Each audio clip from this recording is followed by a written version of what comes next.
Shalom. Hari ini saya akan menyampaikan firman dengan judul bersiaga terhadap pemunculan antikristus dan kedatangan Kristus. Saudara-saudara, yang pertama kita akan melihat keadaan pada akhir zaman.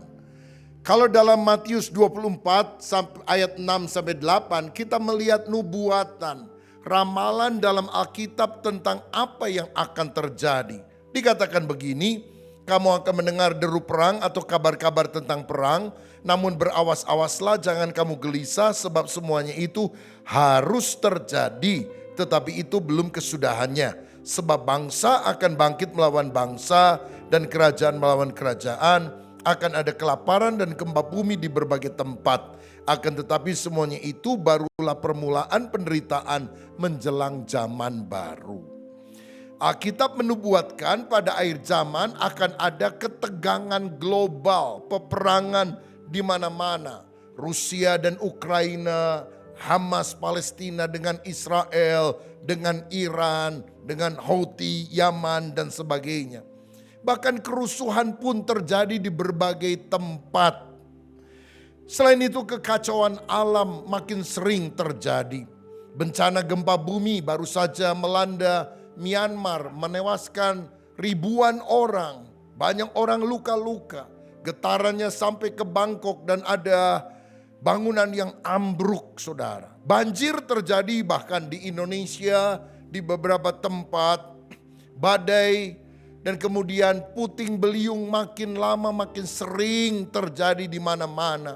Bumi semakin panas sehingga akibatnya makin gerah kehidupan ini dimanapun juga. Krisis pangan mengancam dunia, kelaparan menghantui banyak penduduk negara-negara, atau juga krisis ekonomi. Kalaupun makanannya ada, uang untuk membelinya terbatas. Sehingga kita juga melihat goncangan ekonomi mulai mengkhawatirkan banyak orang, termasuk di Indonesia. Harga emas yang sekarang melambung dicari oleh orang, dan harga saham mulai turun. Macam-macam hal ini akan mengakibatkan goncangan-goncangan yang terjadi. Tetapi salah satu tanda akhir zaman yang harus kita waspadai adalah munculnya antikristus. Yang menurut 1 Yohanes 2 ayat 22 dikatakan, siapakah pendusta itu? Bukankah dia yang menyangkal bahwa Yesus adalah Kristus yang diurapi untuk menjadi Mesias, Raja, penguasa.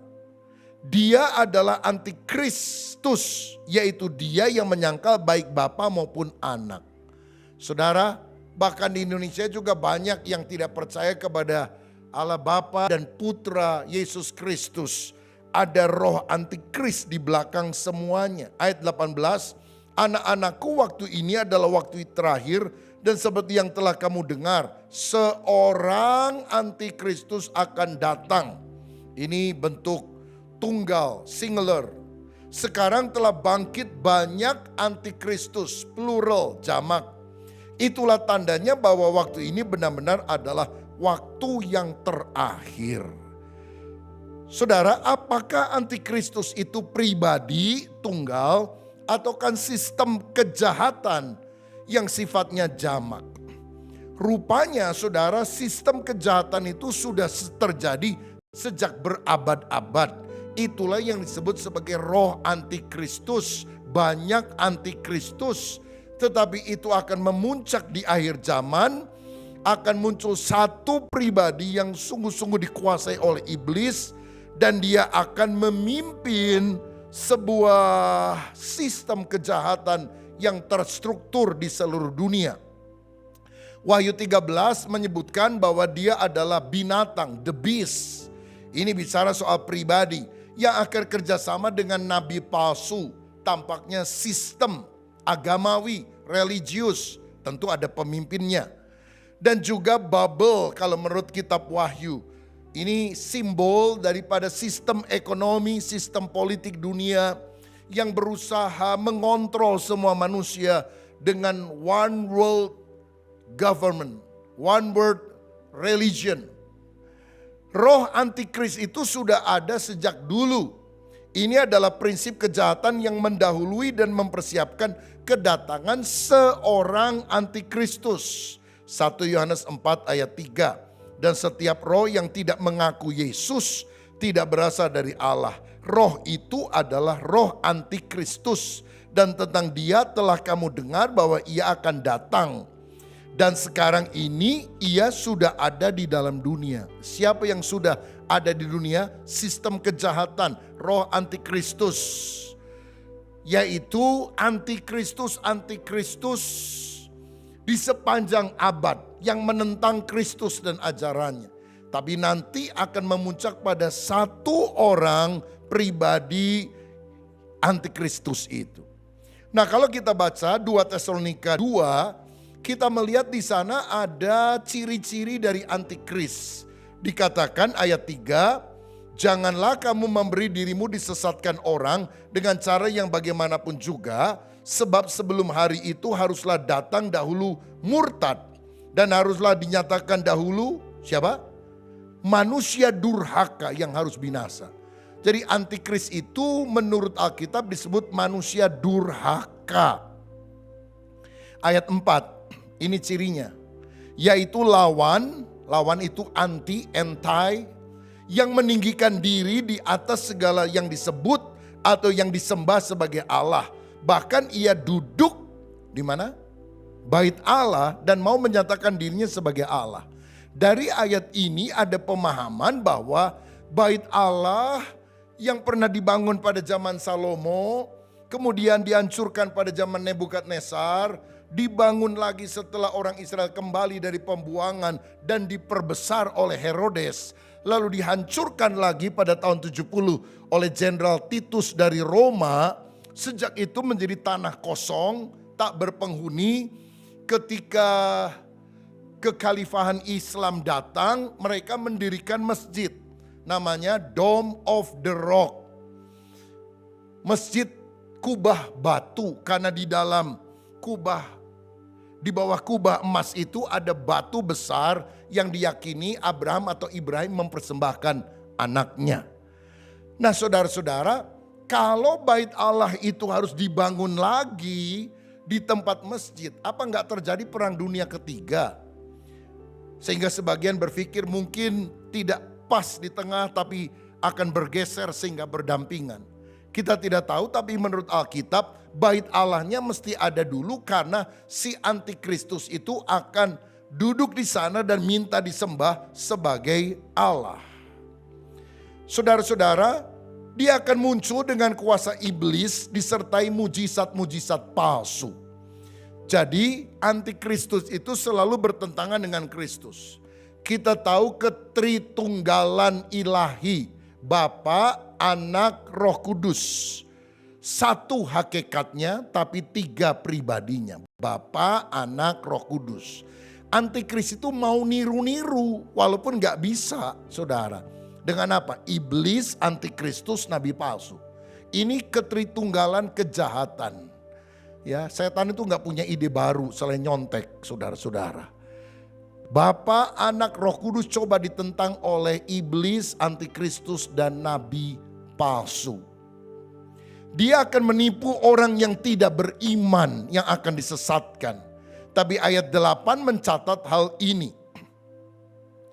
Ayat 8, pada waktu itulah si pendurhaka baru akan menyatakan diri, tetapi Tuhan Yesus akan membunuhnya dengan nafas mulutnya dan akan memusnahkannya kalau ia datang kembali. Walaupun antikris itu menakutkan dan akan berusaha menguasai dunia, pemerintahannya tidak akan terlalu panjang.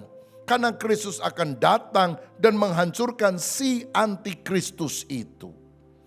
Wahyu 13 ayat 1 menunjukkan dia adalah binatang yang muncul dari dalam laut. Laut menurut Alkitab seringkali bicara tentang bangsa-bangsa yang bergejolak pada akhir zaman. Di mana bahkan persatuan bangsa-bangsa, United Nation, tidak bisa mengatasinya. Ketika terjadi chaos, muncullah seorang pemimpin yang kemudian menawarkan damai bagi dunia, membuat keputusan-keputusan yang tampaknya memberikan solusi dan orang akan menerima dia sebagai pemersatu dunia.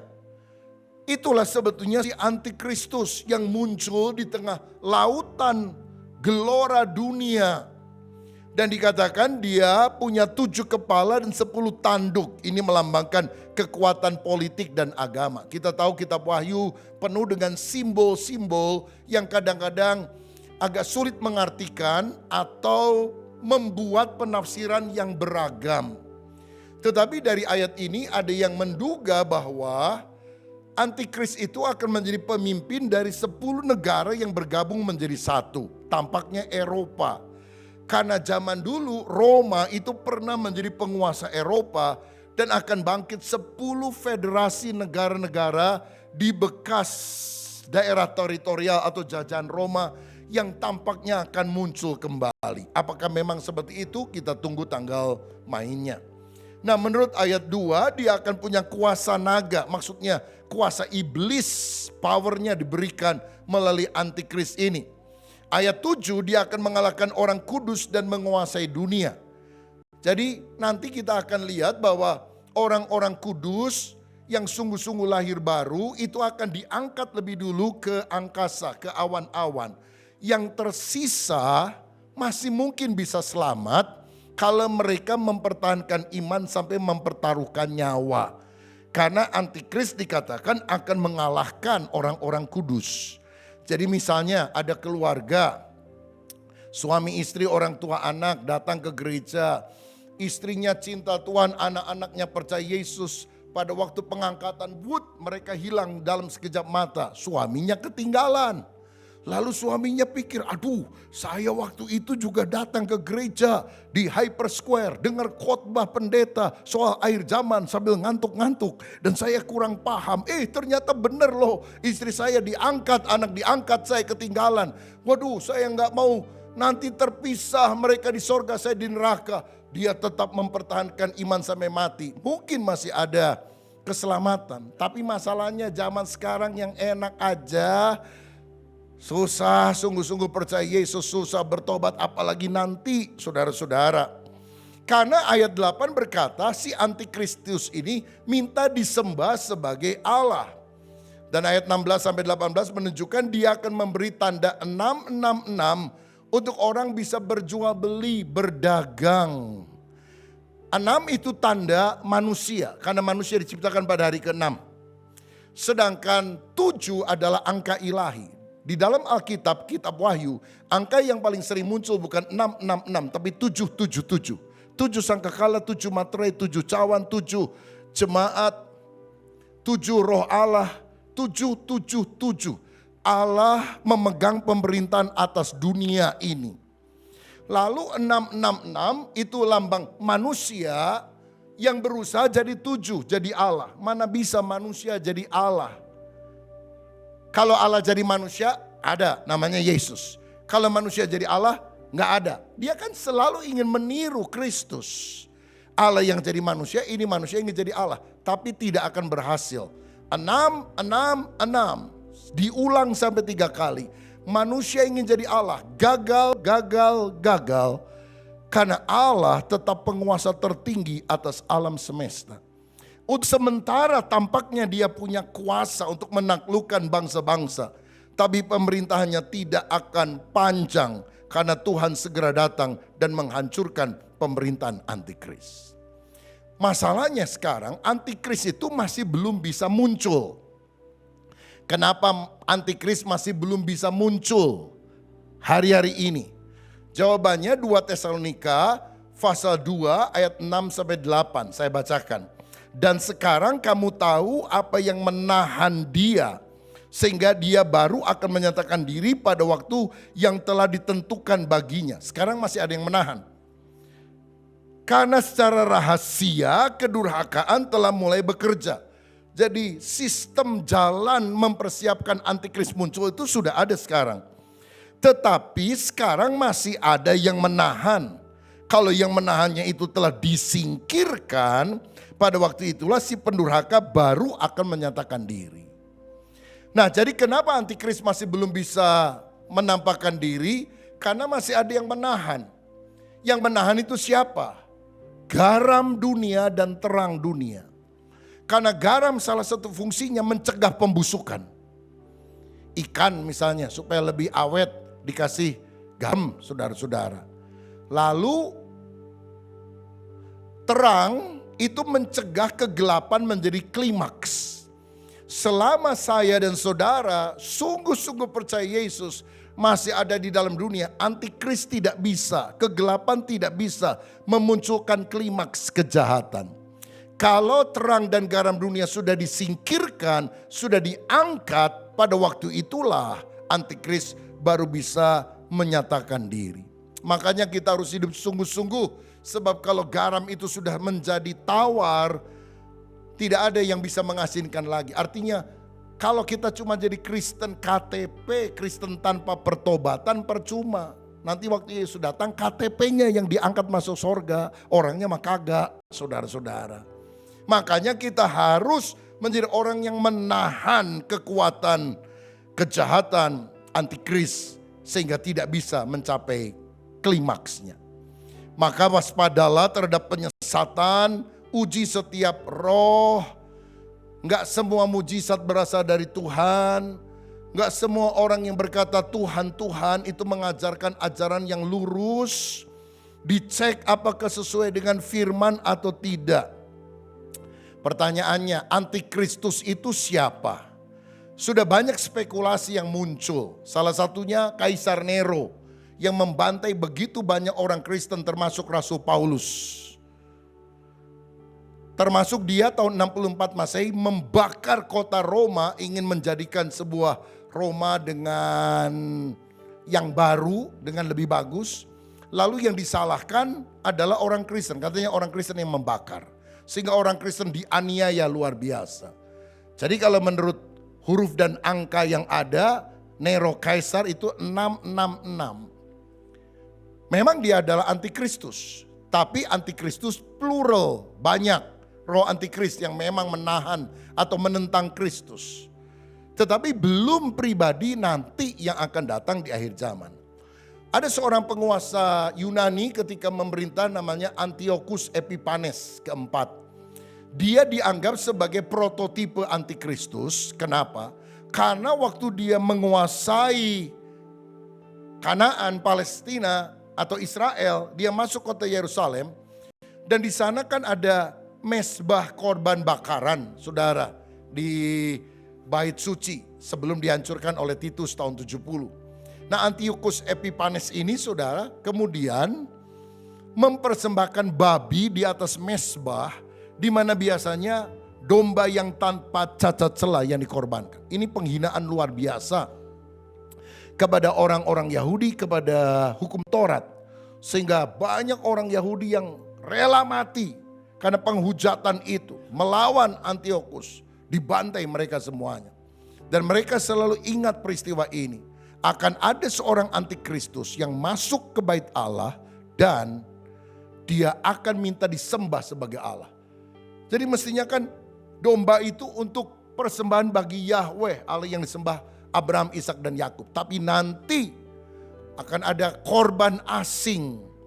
Dan itu gambaran daripada antikris yang akan datang. Saya mau bilang begini. Orang Kristen percaya Mesias itu sudah datang, namanya Yesus. Orang Yahudi tidak percaya Mesias sudah datang. Karena salah satu ciri Mesias menurut orang Yahudi adalah dia yang akan datang dan menolong orang Yahudi membangun bait suci. Jadi kalau ada orang yang bisa membangunkan bait suci, mereka akan menyembah sebagai antikris. Mereka akan menyembah sebagai Kristus, artinya yang diurapi. Kristus itu bahasa Yunani, bahasa Ibrani-nya Mesias, artinya yang diurapi. Celakanya menurut Alkitab, yang akan membangun itu adalah si antikristus. Jadi orang Yahudi yang pinter-pinter itu akan terkecoh oleh hoax terbesar. Karena penolakan mereka akan Kristus yang sejati. Mereka akan menyembah si antikris. Jadi saudara, nanti akhir zaman, kalau orang Yahudi mulai menyembah dan berkata Mesias sudah datang, itu antikris. Tapi ternyata antikris itu akan menolak persembahan di bait Allah, tidak boleh lagi dilakukan. Tapi semuanya harus tertuju kepada dia sebagai Allah. Orang Yahudi gak mau dibantai. Nah saudara-saudara, ini adalah spekulasi-spekulasi yang muncul berkembang tentang siapa antikristus. Kemudian ada yang berkata bahwa Paus dari gereja Roma Katolik adalah antikristus. Ada yang bilang Vladimir Putin dari Rusia akan menjadi antikristus. Ada yang bilang waktu menjabat Barack Obama akan jadi antikristus. Tapi sekarang udah turun, jadi memang bukan dia lah. Beberapa waktu terakhir ini ada orang berspekulasi bahwa Elon Musk, manusia terkaya di dunia, itu menjadi antikristus karena dia menguasai teknologi. Tesla misalnya menjadi produksi massal yang pertama besar-besaran untuk mobil listrik yang sekarang sudah disusul oleh BYD dan sebagainya. Dan dia itu kan yang menciptakan teknologi Neuralink yang akan ditanamkan di dalam otak manusia supaya manusia bisa berkomunikasi melalui pikiran dengan orang lain. Lalu kemudian Starlink akan membuat jaringan internet sedunia, bahkan tempat-tempat yang tidak ada, yang blank spotnya, tidak ada internetnya akan bisa dikuasai oleh demikian. Sehingga penguasaan di dalam satu tangan itu lebih gampang terjadi. Tapi terus terang kita tidak bisa berspekulasi bahwa dia akan menjadi antikrisnya. Kita tidak boleh anti teknologinya karena teknologi pada dasarnya netral. Pisau bisa dipakai membunuh orang, tapi bisa dipakai juga untuk memotong sayur dan sebagainya untuk masak. Jadi tergantung the man behind the gun. Kan orang dulu kan takutnya begini, aduh hati-hati loh, jangan pakai komputer. Karena komputer itu akan jadi alat antikris. Saya percaya antikris akan pakai komputer. Tapi bukan berarti kita harus benci kepada komputernya. Saudara percaya nggak? Nanti antikris akan naik pesawat terbang. Antikris akan naik mobil. Kalau begitu jangan pakai mobil. Nanti akan jadi alat antikris. Kan jadi aneh saudara sekalian. Jadi teknologinya pada umumnya netral. Tapi kalau sudah dikuasai menjadi satu sistem untuk kontrol, pada saat itulah kita harus waspada. Masalahnya kita ini mulai digiring sedikit demi sedikit pada hal semacam itu. Orang dulu barter, sekarang sudah pakai uang. Tetapi karena berbagai perbedaan kurs, naik turun dan sebagainya, diciptakan seperti mata uang kripto, digital.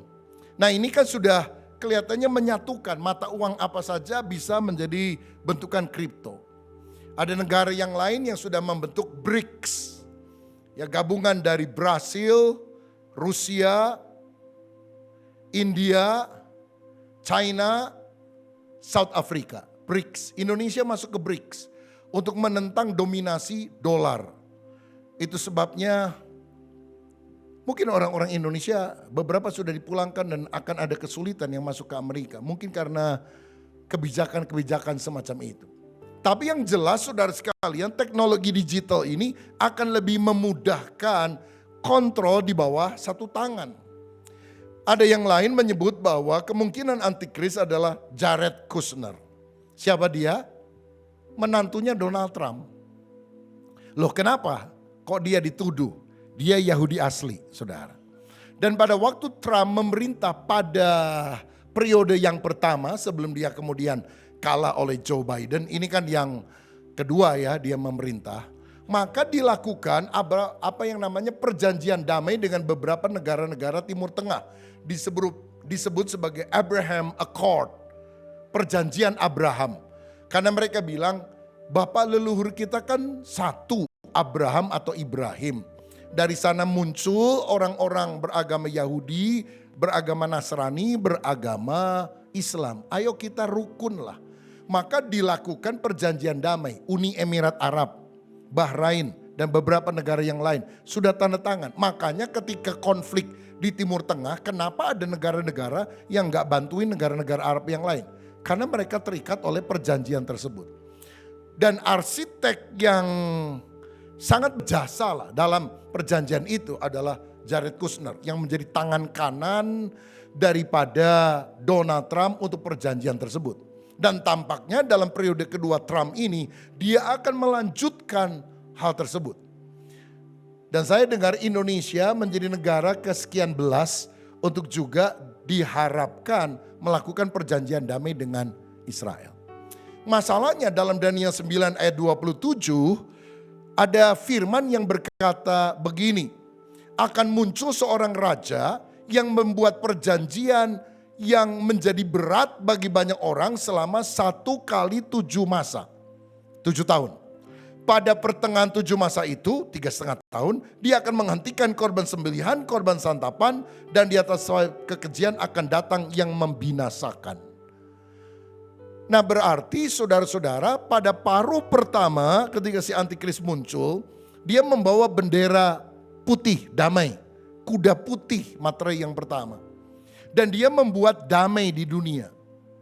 Tapi 3,5 tahun kemudian dia batalkan, dia hentikan korban sembelihan, korban santapan. Nah ini ada di bait suci. Makanya orang percaya bait sucinya mesti dibangun dulu. Baru mungkin ada korban sembelihan dan korban santapan seperti pada zaman Taurat perjanjian lama.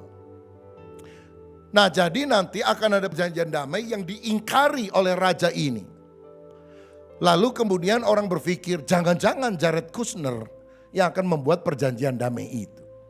Walaupun menurut saya ini spekulasi. Karena belum tentu orang yang menjalin damai itu langsung bisa dicap dialah raja yang dimaksudkan Daniel 9 ayat 27. Kalau menurut saya orang yang mengupayakan damai itu melakukan sesuatu yang baik saudara. Tapi nanti akan ada damai semu dari si antikris. Siapa dia?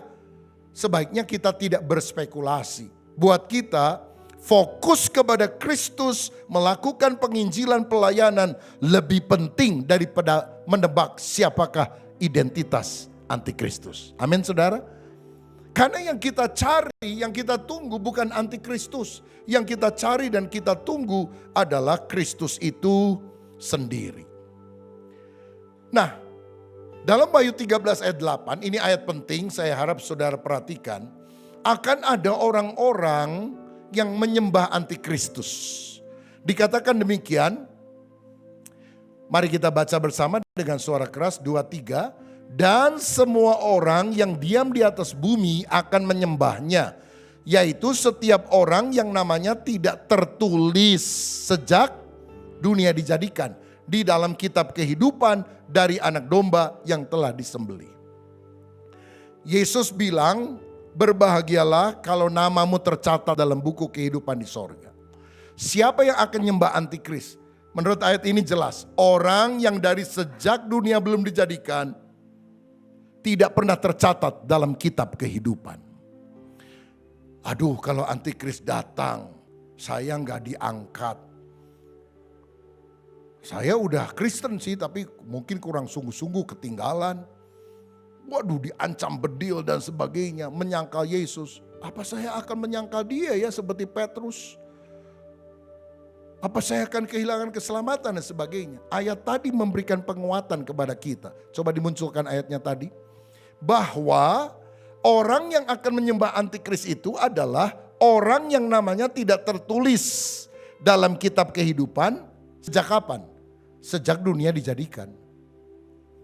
Jadi kalau menurut ayat ini, kalau kita sungguh-sungguh sudah percaya Yesus lahir baru dan sebagainya, nama kita tercatat dalam buku kehidupan, kita bukan orang yang akan menyembah antikris. Karena kan gak ditulis, nanti akan ada orang yang sudah namanya tertulis, lalu dicoret dalam kitab kehidupan, dan karena dia menyembah antikris. Dia gak pernah ditulis dari sejak awal penciptaan alam. Gak pernah masuk ke dalam kitab kehidupan. Oh tapi dia Kristen, pelayanan dan sebagainya. Ya manusia menganggap dia orang Kristen. Tapi Tuhan kan tahu hati manusia. Seperti Ananias dan Safira. Orang pikir kan dia adalah orang Kristen memberikan persembahan. Tapi ternyata hatinya tidak tulus. Hatinya tidak benar. Maka dari sini kita bisa mengambil sebuah sikap. Saya harus benar-benar bertobat. Saya harus benar-benar lahir baru. Saya harus benar-benar percaya kepada Yesus. Karena orang yang sungguh-sungguh percaya kepada Kristus, Kristen sejati itulah yang namanya dicatat dalam kitab kehidupan. Dan orang yang dicatat dalam kitab kehidupan tidak akan pernah menyembah antikris. Tetap beriman teguh, menolak kompromi dengan kejahatan. Jadi yang pertama, keadaan akhir zaman yang kita harus ketahui. Yang kedua yang saya mau bagikan adalah kedatangan Kristus kembali. Pertama, keadaan akhir zaman. Kedua, kedatangan Kristus kembali. Saudara-saudara, bagian ini akan terbagi dalam dua hal besar. Pertama, akan terjadi apa yang namanya pengangkatan orang percaya. Dalam bahasa Inggris, rapture. Dikatakan 1 Tesalonika 4 ayat 16-17. Sebab pada waktu tanda diberi, pada waktu penghulu malaikat berseru, dan sangkakala Allah berbunyi, maka Tuhan sendiri akan turun dari sorga, dan mereka yang mati dalam Kristus akan lebih dahulu bangkit. Sesudah itu kita yang hidup, yang masih tinggal akan diangkat bersama-sama dengan mereka dalam awan menyongsong Tuhan di angkasa. Demikianlah kita akan selama-lamanya bersama-sama dengan Tuhan. Jadi waktu penghulu malaikat berseru, mungkin Yesus datang. Itu Yesus akan datang menurut Alkitab, akan turun dari sorga. Dan kita akan menjumpai dia di angkasa, di awan-awan. Saudara-saudara, jadi kedatangan Tuhan kembali itu dua tahap. Tahap pertama, dia tidak mendarat di bumi. Dia hanya nampak di awan-awan, di angkasa. Lalu orang yang sudah mati dalam Kristus akan dibangkitkan. Orang yang masih hidup gak akan pernah mati. Tapi diubah dalam sekejap mata mengenakan tubuh kebangkitan atau tubuh kemuliaan. Yaitu tubuh seperti yang dimiliki Yesus setelah dia bangkit dari antara orang mati. Karena untuk naik ke sorga kita gak bisa pakai tubuh ini. Darah dan daging. Darah dan daging tidak mendapat bagian dalam kerajaan Allah. Kita pergi keluar angkasa aja harus pakai pakaian astronot. Masa ke sorga pakai baju ini? Nggak bisa. Tuhan akan memberikan tubuh yang baru, tubuh yang mulia. Tubuh seperti yang dimiliki Yesus waktu dia bangkit. Kan Yesus naik ke sorga dengan tubuh itu. Bukan dengan tubuh lama, saudara-saudara. Yang telah mati dan dikuburkan. Nah jadi tubuh ini adalah tubuh yang berbeda dengan tubuh yang kita miliki sekarang. Ada yang bilang sebelum Yesus bangkit, kan Yesus pernah membangkitkan Lazarus. Kan Lazarus lebih dulu bangkit daripada Yesus. Tapi Alkitab menyebutkan Yesus adalah yang pertama yang bangkit dari antara orang mati. Karena beda. Lazarus mati, bangkit. Bangkitnya dengan tubuh yang sekarang, darah dan daging, mati lagi saudara. Tapi Yesus mati, bangkit dan tidak akan pernah mati sampai selama-lamanya. Nah dengan tubuh itulah kita akan nanti masuk ke sorga. Nah kapan pengangkatan orang percaya akan dilakukan oleh Kristus? Terjadinya tiba-tiba. Tidak ada orang yang tahu, hanya Bapa sendiri. Seperti pencuri pada malam hari. Karena itu mari kita siap sedia setiap saat. Karena Yesus sudah janji, aku menyediakan tempat bagimu. Dan aku akan datang menjemput kamu. Supaya di tempat di mana aku berada, kamu pun berada. Ini janji yang pasti digenapi. Nah ketika orang percaya terangkat ke sorga. Ini garam dan terang sudah naik. Disingkirkan, diangkat. Antikris merajalela. Dan dia akan melakukan penyiksaan yang sangat luar biasa kepada manusia. Tapi gak panjang saudara. Kalau kita lihat dalam Daniel pasal 9, 1 kali 7 masa. Jadi ada yang percaya 7 tahun.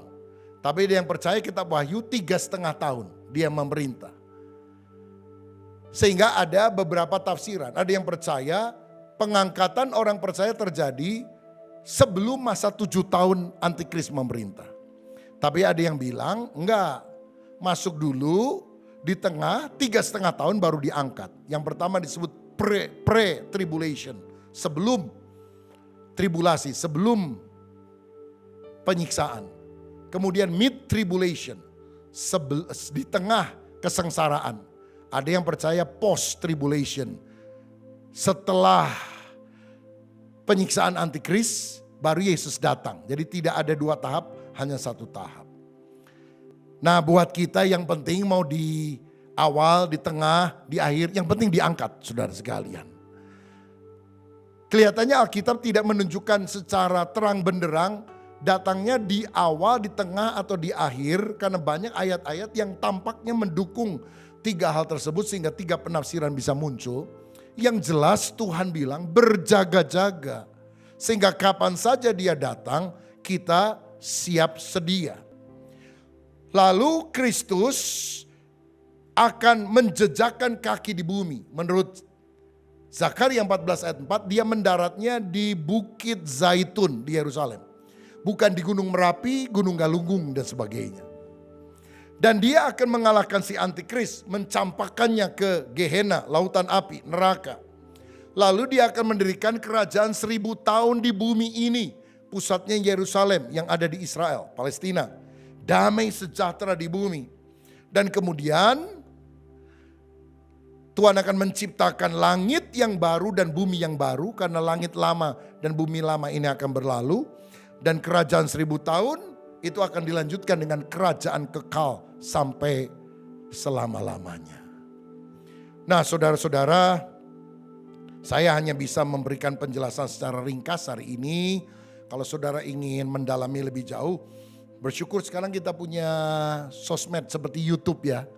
Saudara ketik saja, misalnya Rubin pengangkatan.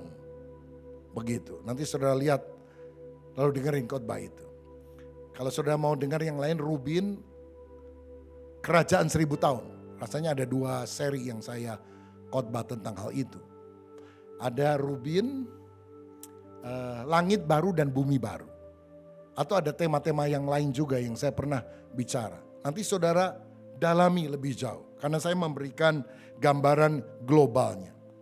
Sekarang yang terakhir adalah yang pertama keadaan akhir zaman. Kedua kedatangan Kristus kembali. Yang terakhir kesiapan kita. Matius 24 ayat 42 berkata, karena itu berjaga-jagalah sebab kamu tidak tahu pada hari mana Tuhanmu datang. Yang penting kita berjaga-jaga. Apa yang kita harus lakukan? Pertama, ada ketaatan pada firman. Baca Alkitab, lakukan firman, taati. Yohanes 14 ayat 15, barang siapa mengasihi aku, dia akan menuruti segala perintah-perintahku. Saudara, baca firman. Sungguh-sungguh meneliti firman. Ikuti gedor, gerakan doa dan firman. Kalau saudara baca Alkitab aja enggak, bagaimana tahu kehendak Tuhan? Bagaimana tahu akan firman dan melakukannya? Yang kedua, kesucian dalam perilaku. Itu yang kita harus miliki. Kuduslah kamu sebab akulah Allah yang kudus. Mari kita tidak kompromi dengan dosa. Semua dosa apapun sudah waktunya kita tinggalkan. Karena kedatangan Kristus sudah sangat singkat. Ada yang ngomong gini, dari dulu juga khotbah akhir zaman. Yesus mau datang, kapan datangnya? Hari Tuhan sama hari manusia kan beda, saudara-saudara. Lagi pula kalau Tuhan belum datang, siapa tahu nanti malam saudara datang duluan kepada Tuhan. Ya mati, tidur lupa bangun kan mati. Datang, saudara yang datang. Jadi kedatangan Kristus itu ada yang global, ada yang personal. Ya, kalau Tuhan belum datang global, siapa tahu datang personal kepada saudara. Siapa orang yang menyangka tiba-tiba ribuan orang mati beberapa hari yang lalu karena gempa, saudara? Nggak ada yang menduga, likuifaksi terjadi, tsunami bisa terjadi, macam-macam hal bisa terjadi. Kita tidak harap, tapi berapa banyak orang akan meninggal dalam masa lebaran ini. Maunya kumpul dengan keluarga bersuka cita, bisa terjadi kecelakaan. Dan tiap tahun kan kita baca data itu. Ini adalah Tuhan yang datang jemput kita. Makanya kita harus selalu berjaga-jaga. Berdoa senantiasa intim dengan Tuhan. Yang ketiga, lakukan kesaksian dan pelayanan. Amanat agung Yesus, pergilah jadikan semua bangsa muridku. Kalau saudara percaya Yesus satu-satunya jalan kebenaran hidup, Beritakan Injil kepada suami, istri, orang tua, anak, teman-temanmu. Karena tidak ada keselamatan di luar dia. Dan jangan lupa, libatkan diri dalam pelayanan. Jadilah pelayan Tuhan yang saleh, yang setia, yang tulus. Sampai hari kedatangan Kristus. Matius 24 ayat 46 sampai 51 sebagai ayat terakhir saya bacakan. Berbahagialah hamba yang didapati tuannya melakukan tugasnya itu ketika tuannya itu datang. Berbahagialah kita yang waktu Yesus datang, kita tidak berdiam diri tapi melayani Tuhan. Melayani di gereja, melayani di komunitas sel, melayani dengan talenta yang Tuhan berikan kepada kita. Saya dorong saudara melayani. Orang yang gak melayani, percaya Yesus, masuk surga. Penjahat di sebelah salib Yesus, belum sempat melayani, dibaptis saja enggak. Itu selamat, dijanjikan hari ini bersama aku di Firdaus. Tapi kalau saudara gak lagi disalibkan, saudara gak mau dibaptis. Wah, ayatnya lain loh saudara. Markus 16 ayat 16. Barang siapa percaya dan dibaptis akan diselamatkan. Tapi barang siapa tidak percaya akan dihukum. Percaya itu diwujudkan dalam baptisan. Saudara menolak baptisan itu menurut hitungan Tuhan gak percaya. Dan orang gak percaya akan dihukum. Makanya kalau ada yang belum dibaptis hari ini daftar kepada koordinator. Supaya minggu depan saudara bisa dibaptiskan di Mekarwangi. Karena kita akan melakukan baptisan setiap minggu atau kalau tidak daftar minggu ini minggu depan kita baptis. Ada bimbingan singkat, setelah itu saudara baru mengikuti pemuridan sampai saudara mendapatkan sertifikatnya. Karena apa? Kedatangan Kristus sudah semakin singkat. Kita lebih rindu orang-orang lebih banyak yang menerima Yesus dibaptis. Barang siapa percaya dan dibaptis, dia akan diselamatkan. Nah, tapi orang-orang yang melayani itu mendapatkan pahala, reward. Aku berkata kepadamu sesungguhnya Tuhan itu akan mengangkat dia menjadi pengawas segala miliknya. Keselamatannya sama. Tetapi kepercayaan Tuhan dalam kerajaan 1000 tahun, dalam kerajaan kekal beda loh saudara sekalian. Alkitab menyebutkan reward, pahala, mahkota. Ada orang yang akan menguasai 5 kota, 10 kota. Itu bicara soal kepercayaan yang Tuhan berikan. Penjahat di sebelah salib Yesus, selamat. Paulus, selamat. Karena percaya Yesus. Tapi pahala, beda saudara. Makanya saudara, kita harus menjadi hamba yang melayani. Ayat 48, akan tetapi apabila hamba itu jahat dan berkata di dalam hatinya, Tuanku tidak datang-datang. Lalu ia mulai memukul hamba-hamba lain dan makan minum bersama-sama pemabuk-pemabuk. Maka Tuhan hamba itu akan datang pada hari yang tidak disangkakannya dan pada saat yang tidak diketahuinya. Dan akan membunuh dia dan membuat dia senasib dengan orang-orang munafik. Di sanalah akan terdapat ratapan dan kertakan gigi. Ini bicara soal penghukuman neraka. Tempat ratap tangis dan kertakan gigi. Orang yang melayani dengan setia. Saudara melayani Tuhan, jangan undur dari Tuhan. Jangan kerajinan kendor. Biarlah rohmu menyala-nyala. Layanilah Tuhan. Jadilah pelayan yang setia. Bertahun-tahun, puluhan tahun. Engkau tidak melakukannya untuk gereja, manusia. Engkau melakukannya dengan hati yang murni kepada Tuhan. Tuhan akan datang membawa pahala kepadamu. Saudara kadang bisa kecewa satu dengan yang lain. Meninggalkan pelayan, oh orang Kristen kok begini, pelayan Tuhan mau begini. Segera kembali kepada pelayanan yang Tuhan percayakan dengan hati yang tulus. Karena yang bawa pahala mahkota bukan manusia, bukan gereja, bukan pendeta. Yesus Kristus akan menjadi hakim yang adil. Itu sebabnya kita semua akan memberikan pertanggung jawab kepada Dia. Betapa kita harus menjaga hidup kita berkenan kepada Tuhan. Tapi hamba yang jahat, hukuman akan menanti. Mana Tuhan gak datang-datang. Mulai pukul satu dengan yang lain. Bertengkar, berkelahi. Mabuk-mabukan. Artinya hidup dengan cara duniawi. Hukuman akan segera datang. Waktunya udah gak lama lagi. Sayang sekali kalau kita tidak mempersiapkan diri. Mari kita siapkan diri. Sehingga waktu Yesus datang, Apakah kedatangan secara global ataukah kedatangan bagimu secara personal, kita ditemukan siap menyambut kedatangannya. Maranatha, ya Tuhan, datanglah dengan segera. Tuhan Yesus memberkati kita semuanya.